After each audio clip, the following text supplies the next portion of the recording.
Well, I said I was never going to do it, but I guess I have to. We need to talk about the Israel-Palestine situation because it's now affecting Canadians at home. Let's get into it.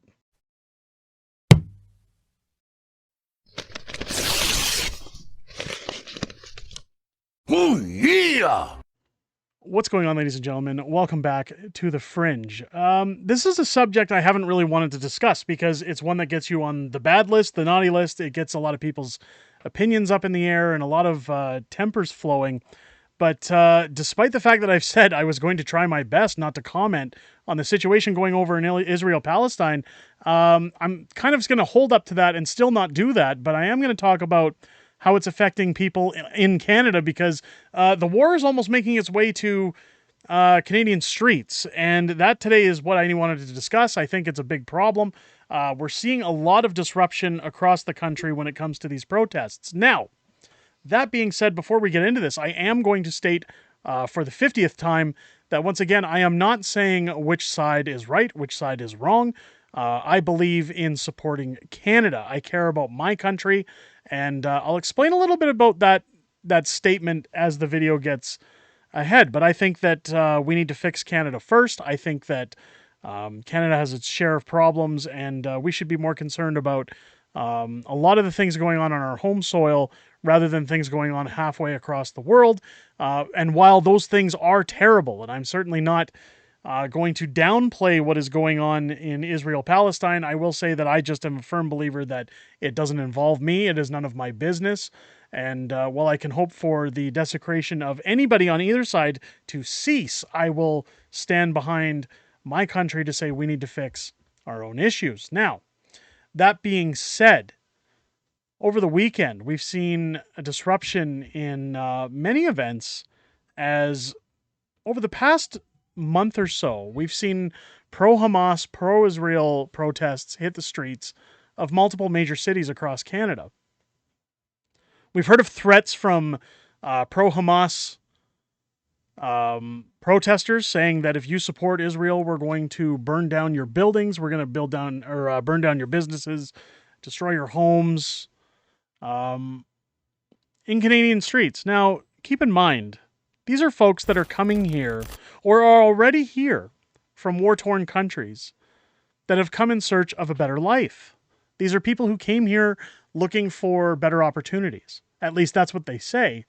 I'm a firm believer in assimilation. I think that if you move to another country to escape the tyranny of another, there's a reason for that, and I think that you should embrace wherever you've moved to. Keep your preferences, keep your own celebrations, things that you hold near and dear to yourself. But again, you try to live a better life because you've come from somewhere that's horrible to somewhere that's better. But we've seen over the weekend in Toronto there was a protest going on, pro-Hamas. We've seen it in Toronto over the weekend, and we're going to get into a lot of these videos. But I wanted to touch on this one because I've got a better video of it, a bigger video. People protesting in Toronto and how the police welcomed them. Let's take a. Oh, hold on. Hey, stand down! Oh my gosh! Oh my goodness! Oh my goodness! Look what you did! Look what you did to her! Hold on a minute. Hold on. That's not what the police did to protesters for Palestine. That was the Freedom Convoy. Oh, do you guys remember that? Do you remember when that happened and people got trampled by horses for standing up to their government peacefully? They stood up and said, you can't tell us what to put in our bodies. And that's what happened. Oh, silly me. I confused it, guys, because here's what the police did in Toronto when people were blocking the streets. Here's a bus blocking the streets. Here's everything going on. Oh, what's this? Oh, the police. I'll just ask just so They're bringing coffee. Bringing Tim Hortons coffee to protesters. Hey, guys, here's some coffee. Here's some cups. How did you get coffee from the police? Well, not the police. Someone has brought it for us, but the police won't let them in. So the police is now becoming our little messengers between us. I don't know. I have no idea what's going on. We're on the bridge. they're not letting anyone else come on, which makes no sense. Because if we're already on the bridge, how is there public safety incident? They left, no one told them they can't come back. Okay, so he stated it didn't come from the police. But the police are sitting here, instead of telling these guys they can't block bridges, they can't disrupt traffic or impede traffic. The police are, hey guys, we don't want to seem like we're intolerant of everything you're protesting here. So here's some coffee, here's some cups. Stay, hang out, do your thing, because we don't want to get in the way of religion. It's one thing if you want to protest, what the government's telling you to put in your body. It's another thing if you're protesting, a war on the other side of the world. But of course, hey, this is the clown world we live in. This is where it's okay to protest as long as the government agrees with you. And that's, of course, the most important thing to take from this is that this is a protest about something that the government of Canada is virtue signaling towards heavily. They love war because it gives them a blank check to spend money. Of course, we see in Toronto over the weekend. We'll start with Olivia Chow.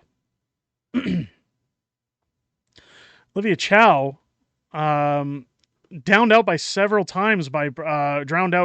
pro-Palestine demonstrators at a skating party at Nathan Phillips Square on November 10th. Chow called for the immediate and unconditional return of all hostages and a ceasefire. You'll notice here Greg Brady says, she says, what you see is democracy in action. It's actually not that. It's intimidation, threatening behavior, noise violations, and hate speech. This has metastasized. It's undeniable. Count me as the one that will get louder and will call on others to. It's a disgrace. I couldn't agree more. And again, this is happening in Canada now. Not in Gaza, not Israel, Palestine. Let's see what happens to Olivia Chow. Not that we care. I do agree. You see my message about ceasefire, right? So why don't you let me continue? Anyway, today we are told that I belong. Well,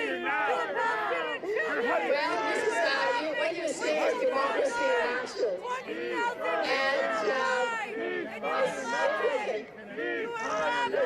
I'll just keep going. Anyway, being able to stay here. Increasing food distribution. Do you have any kind of comment? Hey, sir. You know what? The city councilors too.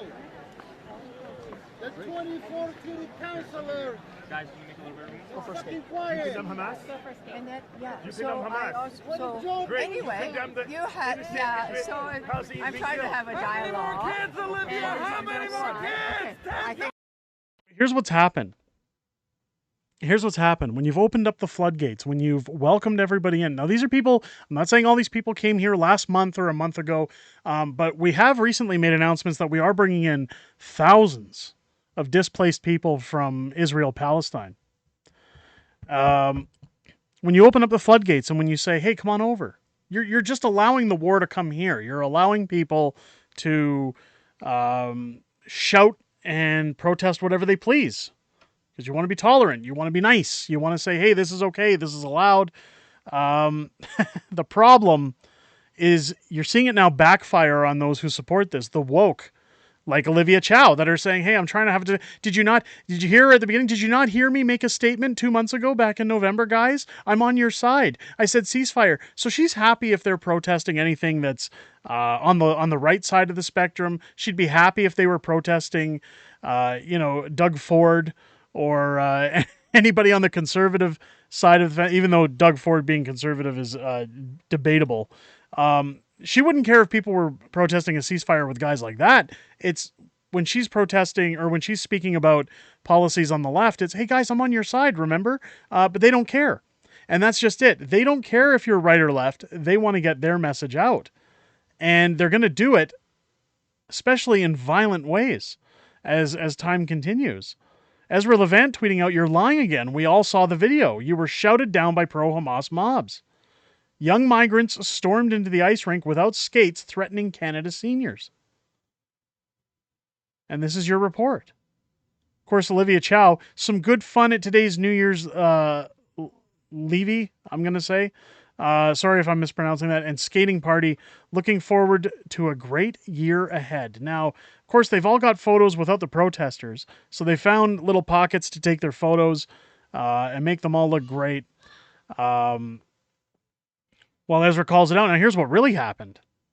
Good old Kelly Shaw on Twitter.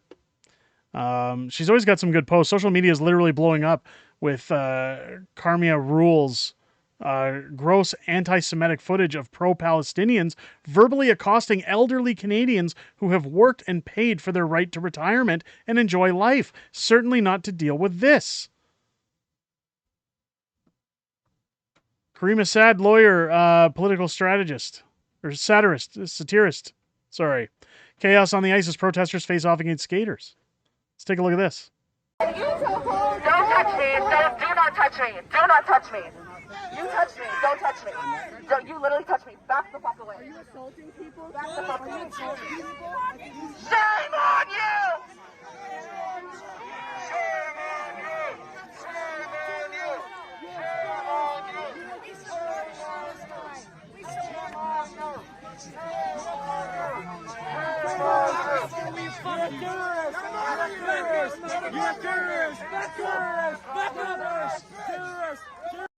See what he's doing there, looking at the camera, pointing, yelling, terrorist, terrorist, terrorist. These are Canadian citizens. But because they're white, they're being labeled terrorists. Because they just want to go out and enjoy a lovely afternoon skating outside in Toronto. And these guys show up to impede on the party. And this is where virtue signaling, you pay the price. Pay the price for virtue signaling. You guys remember when we talked earlier about the Freedom Convoy? Do you guys remember what happened? Terry Fox statue. Let's take a look here. Just sickening. Backlash after Terry Fox statue appropriated at Ottawa trucker rally. During protests Saturday in Ottawa, now keep in mind this was January 29th of 2022. During protests Saturday in Ottawa in opposition to COVID-19 hokey pokey mandates, Trudeau government demonstrators adorned the statue of Terry Fox with cardboard signs displaying pro-trucker slogans as well as a Canadian flag. You mean Terry Fox wasn't Canadian? Don't know about that. Well, let's take a look at what else we got here. Oh, what's this? Zutalor, what have I found? Well, let's take a look here. Pro-Palestine. Put a scarf over top of, not a scarf. I don't know what the headpiece is called. Forgive me. But I'll call this a scarf draped over Terry Fox. Palestinian flags. Nobody's calling for this to be removed. Nobody's punishing the protesters for doing this. Because, well, they all came to Canada, right? This is okay. This should infuriate Canadians. Terry Fox is a symbol of Canada. He's a symbol of hope, determination, perseverance.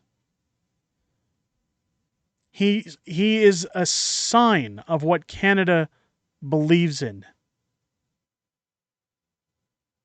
Freedom. And if you're going to call out this, you have to call out this. You don't get to pick and choose. It's all or nothing. So if they're not going to call this down, keep in mind Tamara Leach and Chris Barber, they're still being delayed on their trials for what happened in Ottawa. Their mischief charges, any of their charges at this point, if they're not going to call back on this and say that they're not going to condemn this, those charges should be stayed. They should be thrown out the window. Because, hey, you can't say it's okay for these guys, but not the others. This is the equivalency of saying to my children, you can't have sugar, and then giving a chocolate bar to my youngest kid and saying, oh, it's okay, I like him. I like him more. It's all or nothing. So for anybody who wants to virtue signal, for anybody who wants to say, oh, guy, you don't understand what's going on over there. You don't understand. Let's take a look at a map here.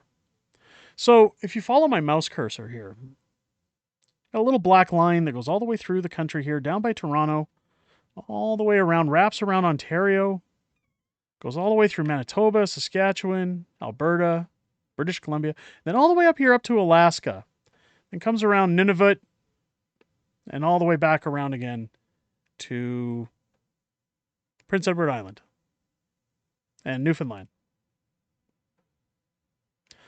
That's called Canada. See it in bold letters here? Canada. I'll bring it up there in case anybody's missing that. This is our country. Ours. If you want to know where Israel and Palestine are, well, if you cross the ocean, all the way down here, Israel. Jerusalem. Here we go, right here.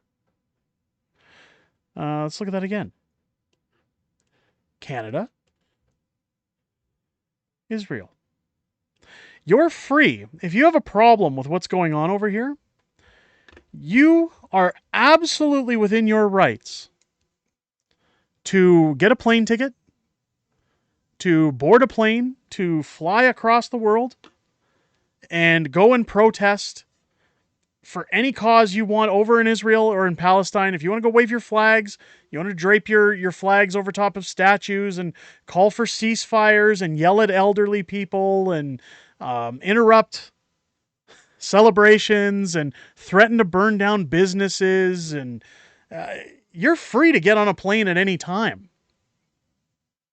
and call those people terrorists in their own land, in their own country. And you know why that won't happen?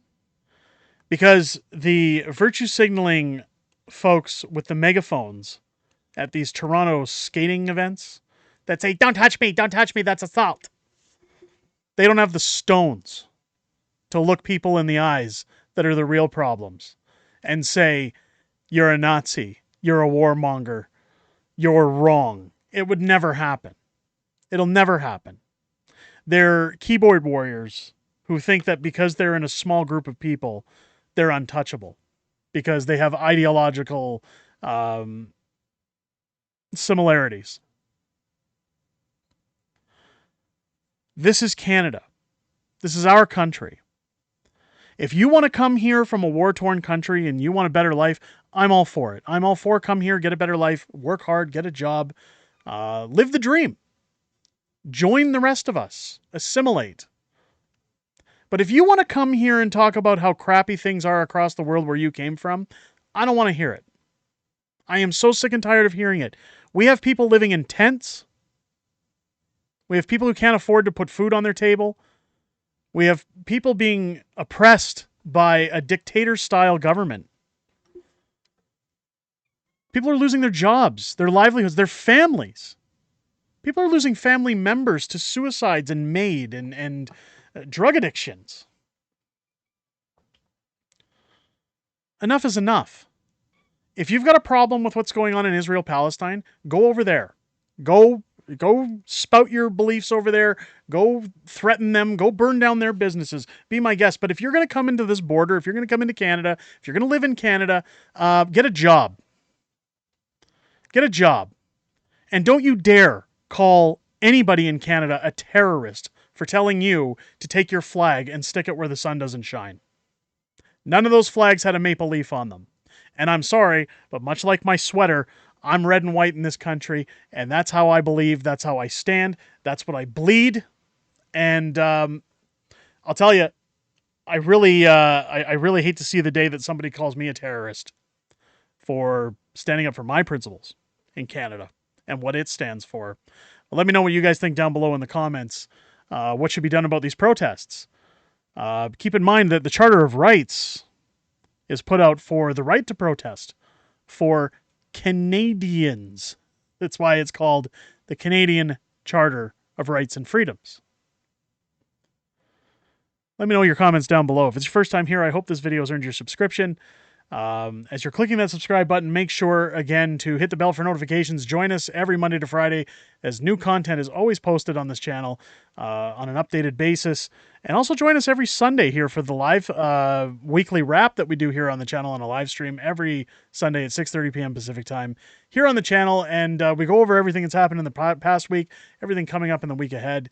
And we have a little bit of back and forth with the community. And it's always interesting to hear what you guys have to say in the comments and during the live. And I look forward, especially after this video, to hearing what you guys have to say, as well as in the comments section. I hope you guys, for the most part, enjoyed this video.